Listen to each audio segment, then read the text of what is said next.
Welcome to the थियो study hub. मेरा नाम है शिवानी असवाल। अब आज कर रहे हैं हम स्टार्ट यूनिट 5, जो कि छोटी सी यूनिट एक पार्ट में कवर हो जाएगा। सेमेस्टर थर्ड वाले बच्चों का हिस्ट्री ऑफ द इंडिया 1200 से 1700 में जो सब्जेक्ट लगा हुआ बीए प्रोग्राम में। चैप्टर का नाम है आपका मुगल कालीन कला।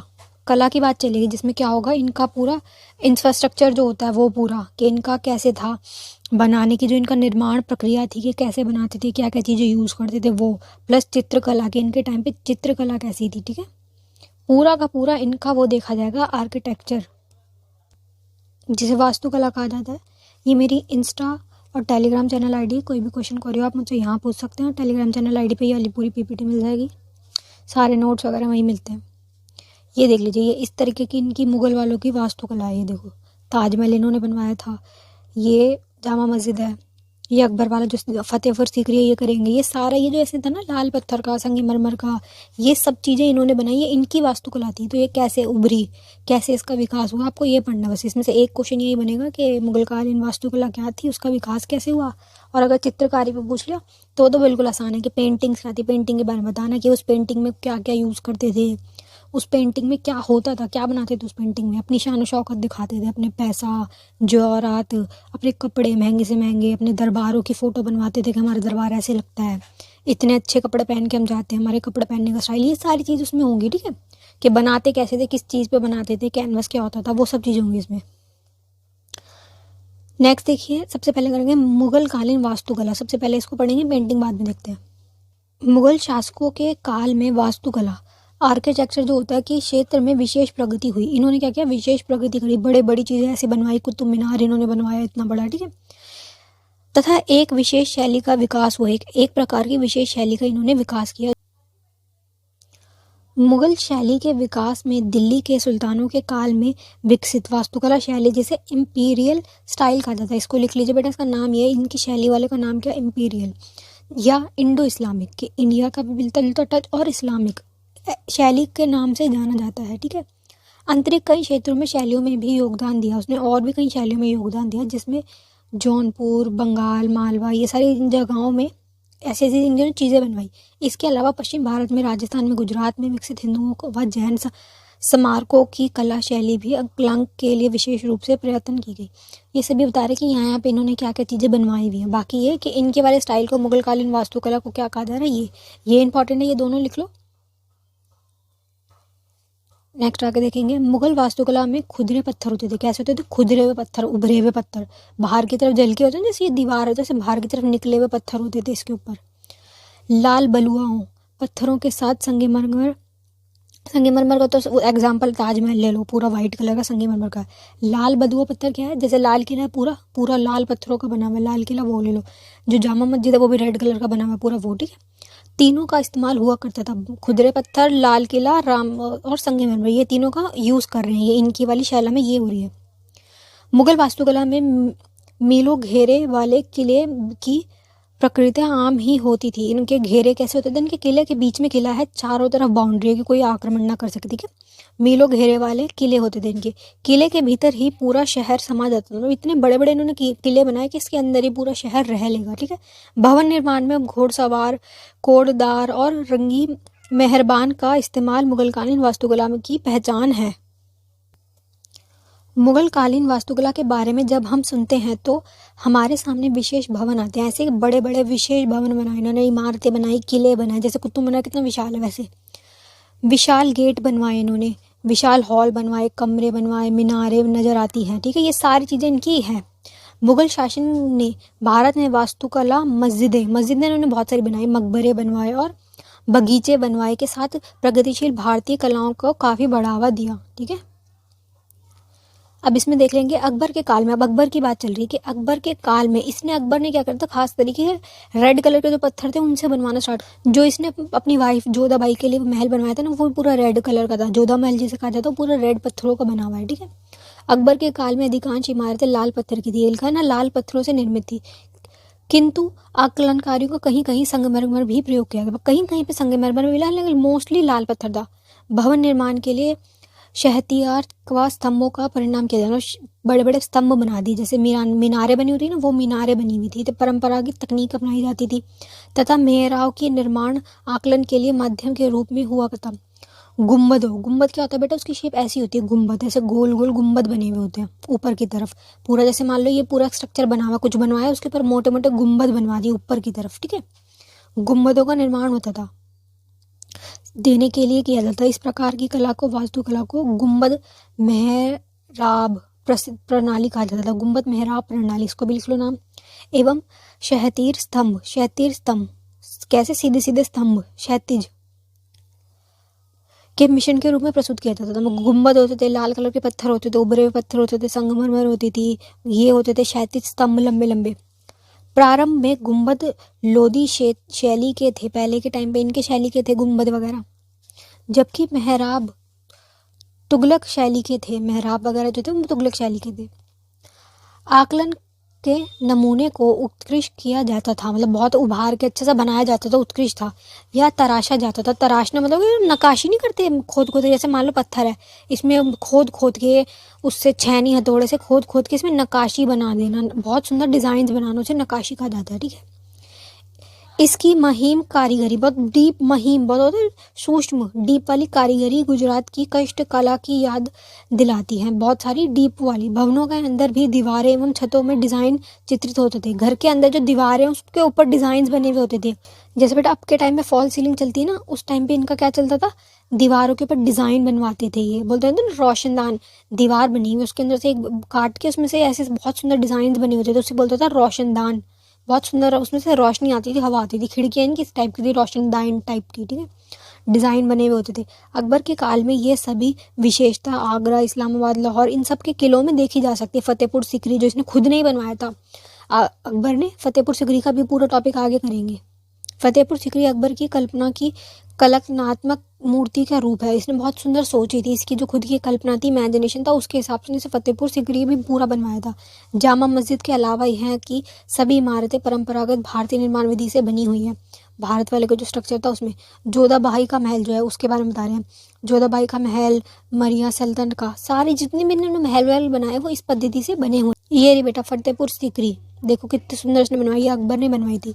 स्टोरी पता क्या इसकी फतेहपुर सिकरी की, ये बताता है कि इसकी संतानें नहीं हो रही थी पहले, क्योंकि इसकी थी तो रानी बहुत सारी, लेकिन इस जोधाबाई के साथ संतान नहीं थी। तो इसने किसी मतलब एक संत से मांगा, जो सूफी संत वगैरह था, उनसे बोला कि मेरे नहीं हो रहे बच्चे, तो आप मुझे वो दो, दुआ के हो जाए। तो उन्होंने दुआ दी कि हाँ तुम्हारे हो जाएंगे। उसके बाद बन गए, हो गए उसके बच्चे। तो ये बहुत खुश था उस बात से। तो इसने यहाँ पे जो इस जगह पे फतेहपुर सिकरी में जो वो बैठे हुए थे ना, उनकी याद में, उनके लिए इतना बड़ा ये एक पूरा महल बनाया गया, जैसे क्या कहा जाता है, अकबर के ख्वाबों की नगरी फतेहपुर सिकरी। कितना देखो, ये देखो गुम्बद है ऊपर, दिख रहे ना, ये सारे गुम्बद बने हुए हैं, ये सब गुम्बद हैं, ठीक है। और इनके ऊपर भी, मीनार के ऊपर ये जो पार्ट है ना, इनके ऊपर भी लिखा हुआ होता था, गुदा हुआ होता था। ये देखो अंदर के इनके स्ट्रक्चर्स कैसे बने हुए थे, मीनारें साइड में होती थी। ये पूरा बहुत सुंदर इन्होंने बनवाया हुआ था, फतेहपुर सिकरी था इसका नाम, ठीक है। अब पढ़ेंगे शाहजहाँ के काल में। अकबर के काल की सारी चीज़ें देख ली कि क्या क्या कैसे था। शाहजहाँ के काल में वास्तुकला का विकास चरम सीमा पर था। ये वास्तुकला वाले चरम सीमा में पहुंचे हुए थे, पीक पे चल रहे थे ये सबसे, ठीक है। उनकी इमारतों के मुख्य विशेषता उनकी वैभव थी, मतलब बहुत सुंदर वैभव होता है ना, बहुत बहुत सुंदर उसकी वो पूरी इनकी इमारतों की वो थी विशेषताएं, कि बहुत बड़ी इमारतें और बहुत सुंदर। ये इमारतें संगमरमर द्वारा निर्मित है, सारी क्या है, वाइट कलर का पत्थर होता है ना, संगमरमर टाइलें जो वो पूरी वाइट वाली नहीं होती, संगमरमर के पत्थर उनसे बने हुए।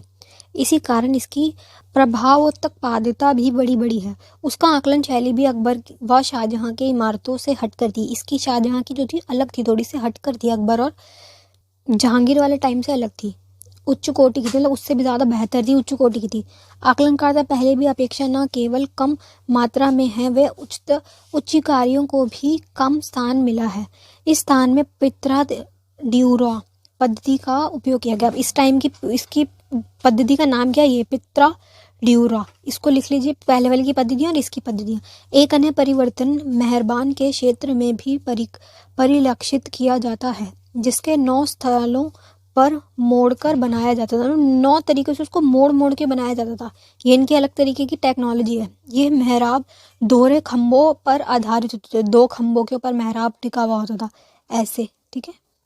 9 मोड़, 9 कप्स होंगे, उसके ऊपर 9 मोड़ बने हुए होंगे वाली मेहराब शाहजहाँ के काल में प्रमुख विशेषता थी, इसके टाइम की ये थी, इसलिए वह शाहजहानी महबाब के नाम से जानी गई। मेहराब गुम्बद भी फारसी शैली बस का प्रतीक है। इनके फारसी वालों की शैली थी उसका प्रतीक है गुम्बद जो बने हुए थे। तथा इसकी निर्माण तकनीक भी हुमायूं मकबरे के गुम्बद के समान ही दोहरी थी, इससे मिलती जुलती थी इसकी, ठीक है। अथवा इसका आंतरिक व बाहरी दोनों के भाग में जिस प्रकार के अनुसार निर्मित किया जाता था उसपे डबल डोमिंग सिस्टम कहा जाता था। डबल डोमिंग सिस्टम इसको कहा जाता था। दो प्रकार से बनाया जाता था कि इस तरफ भी होगा खंभा और इस तरफ। अलंकरण में भी ज्यामितीय आकार के नमूने की अपेक्षा अल्पना के प्रमुख होने वाली शाहजहां ने आगरा व लाहौर के किलों में भूरे व लाल पत्थरों की इमारतों के स्थान पर संगमरमर की पत्थर बनवाई। इसने लाल और ब्राउन पत्थरों को नहीं बनवाया, इसने संगमरमर यूज करना स्टार्ट कर दिया। दोनों ही स्थानों पर कुछ नई इमारतों भी बनवाई, नई इमारतें भी बना दी। आगरा में उसने दीवाने, खास दीवाने आम जो है ना, शीश महल बनवाए, शीशे के महल के दीवार होंगे उसके पे शीशे जड़े हुए होंगे, ऐसे महल बनवाए, खास महल बनवाए। नगीना मस्जिद तथा मुसलमान बुर्ज आदि का निर्माण करवाया, ठीक है। आगरा के किले में सर्वोत्तम इमारतें मोती मस्जिद है। इनकी मस्जिदों के नाम लिख लो, दो चार, इतने सारे करने की जरूरत नहीं है, दो चार इनकी मस्जिदें लिख लो, दीवाने खास लिख लो, शीश महल लिख लो, इतना बहुत हो गया एग्जाम्पल के लिए, ठीक है।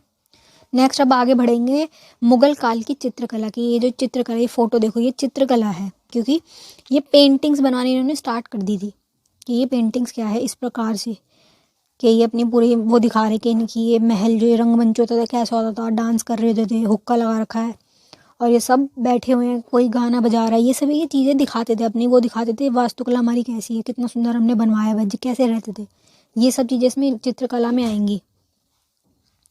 चित्रकला, मुगल चित्रकला मुख्यतः एक दरबारी कला थी। कैसी थी? दरबारों में बैठ के कला की जाती थी, पेंटिंग होती थी, जिसमें राजकीय संरक्षकों की अभिरुचियों एवं उसकी महत्वाकांक्षाएं भली प्रकार से प्रभावित होती थी, ठीक है। इस कला शैली का विकास व हास मुगल राजवंश की स्थापना व एवं हास में संबंधित है। हुमायूं के साथ हिरात में आए चित्रकार, हुमायूं के साथ आए हुए थे, ठीक है, चित्रकार आए हुए थे के द्वारा इस शैली को शुरुआत की गई, उन चित्रकारों ने स्टार्ट किया। अकबर के काल में भारत में प्राचीन व चित्रकला शैली की परंपराओं आत्मसात करते हुए यह शैली विकसित हुई एवं उसका स्वरूप निर्धारित हुआ। जहांगीर के काल में इसका चरम हुआ, जहांगीर के काल में उसका भी हुआ था चरम वास्तुकला का, और इसका भी चरम उत्कृष्ट हुआ। इस शैली में हास औरंगजेब के काल में हुआ, हास मतलब खत्म हो गई, औरंगजेब के काल में ये वाली शैली खत्म हो गई पेंटिंग वाली इनकी। किंतु जैसे जैसे पारसी ब्राउन, ठीक है, पारसी ब्राउन का मत है कि ये एक इंसान है, इसका मत क्या है कि हास के चित्र शाहजहां के ही काल में प्रकट होने लगे थे। हास के चित्र मतलब हारते हुए जो चित्र हो गए ना, वो शाहजहां के काल में देखे गए, क्योंकि ये सब चीज़ की पेंटिंग बनाते थे। युद्ध हो रहे हैं, वॉर हो रही है, कैसे हो रहा है, कौन जीत रहा, कौन जीत रहा, हर चीज़ की ये पेंटिंग बनाया करते थे, ठीक है। क्योंकि तब फोटोज तो क्लिक होती नहीं थी, फ़ोन था नहीं, कैमरा था नहीं, ये बनाते थे हाथों से। मुगल चित्रकला शैली का मूल समरकंद तथा हिरात नामक स्थानों पर प्रचलित कला शैलियों में निहित है। 15वीं शताब्दी में तैमूर शासकों के संरक्षण में इन स्थानों की कला उन्नति के चरम शिखर पर गई। इस टाइम पीरियड भी उन्नति पे चली गई। हिरात के चित्रकला पर विशेष रूप से मध्य एशिया की कला की परंपरा का अत्यंत प्रभाव था, ठीक है। इस शैलियों को मुगल शैली के विशेष में प्रभाव पड़ा, ये कि इनके ऊपर इनका प्रभाव पड़ गया, इस वाली चित्रकला का, हिरात की चित्रकला शैली का प्रभाव इनके ऊपर पड़ गया। ऐसे होती थी, ये फोटोज़ बनवाते थे अपनी रानियों की कि इनकी ज्वेलरी कैसी है, ये क्या पहनती हैं, इनके राजाओं की शान और शौकत, ये सब बनवाते थे। बनाते कैसे थे? कपड़े के ऊपर, कागज़ के ऊपर और दीवारों के ऊपर, संगमरमर के पत्थर वगैरह पे भी ये पेंटिंग करवाते थे, ठीक है। मुगल शैली के चित्रों में विशेष दरबारी शान और शौकत दिखाई जाती थी। दरबार जो इनके बड़े बड़े, उसकी शान और शौकत दिखाई जाती थी। बादशाह की रुचियाँ आदि दिखाई जाती थी कि बादशाह को क्या पसंद है, ठीक है। इनके डांस वांस हो गए, वो सारी चीज़ें। प्रकृति के घनिष्ठ अवलोकन एवं उत्तर तथा कोमल तथा अनरेखन और आधारित सुमन प्रकृतिवाद मुगल शैली में एक विशेषता है। मतलब क्या, इन्वायरमेंट वगैरह, चित्र वगैरह बोलते ना, पेंटिंग, झरने, नदी, नहर, महल, ये सब बनाते थे। यह सौंदर्य, बहुत सुंदर चीज़ें बनाते हैं, सुंदर के गुणों से परिरूपण होती है। ऑब्वियसली सुंदर ही बनाएंगे। मुगल चित्रकला में अधिक महीम काम किया जाता, मतलब डीप बारीक काम करते थे, बहुत छोटे छोटे ना डीप डीप काम वो किया जाता था। अब इसके हिसाब से देखो, बाबर के टाइम पे चित्रकला बिल्कुल नहीं थी, क्योंकि बाबर का टाइम पीरियड खुद का ही छोटा था, ना के बराबर चित्रकला हुई। हुमायूं के टाइम पे स्टार्ट हुई चित्रकला, ठीक है। अकबर के टाइम में भी हुई, जहांगीर के टाइम पे गोल्डन पीरियड बताते, सबसे ज़्यादा अगर विकास हुआ चित्रकला का तो इसके टाइम पीरियड पर हुआ, ठीक है। शाहजहाँ के का टाइम पे भी हुआ और इसके टाइम पे ख़त्म होने लग गया, औरंगज़ेब के टाइम पे ख़त्म होता चला गया, हास पे चली गई, ठीक है। चलिए, चैप्टर इतना ही था, इससे ज़्यादा कुछ है नहीं खास इसमें पढ़ने के लिए, रीडिंग वाली बात है बस, ठीक है। कि चित्रकला कैसे करते थे, किस किस चीज़ों पे करते थे, कपड़े पे हो गए, कागज हो गए, लीव्स हो गए, पत्थर हो गए, उन पे कर दी। हाथी के दांत होते हैं ना, उस पे भी ये पेंटिंग्स करते थे, क्योंकि वाइट कलर का दांत होता है। पहले हाथी को मारेंगे जान से, फिर उसका दांत निकालेंगे, फिर उस पर पेंटिंग करेंगे, फिर उसको सजा के रखेंगे, है ना। ये इस तरीके से अपनी पेंटिंग करते हैं। तो पेंटिंग के टॉपिक्स क्या होते थे, जो भी चल रहा है करंट टॉपिक, लड़ाई चल रही है, ये दीवाने खास है, दीवाने आम है, शीश महल है, उसकी फ़ोटो, रानियों की फ़ोटो और उनके कपड़े, उनकी ज्वेलरी वगैरह, ये सब नहीं बड़ा ही करना। शो ऑफ तो देखो हर जगह चलता था, आज के टाइम पे भी शो ऑफ है, तब भी शो ऑफ था। तो शो ऑफ के ऊपर पेंटिंग्स होती थी पूरी। और वास्तुकला कैसी थी वो पूरा पढ़ लिया था, अकबर के टाइम पे कैसी थी, लाल पत्थर थे, संगमरमर के पत्थर थे, कैसे कैसे उन्होंने बनाया, गुम्बद होते थे, मीनारें होती थी, ये सब इसमें सब आपको ऐड करना है आपके आंसर में, ठीक है। Best of luck for exam. किसी को कभी भी कुछ ना आ रहा समझ तो आप कमेंट बॉक्स में पूछ सकते हैं।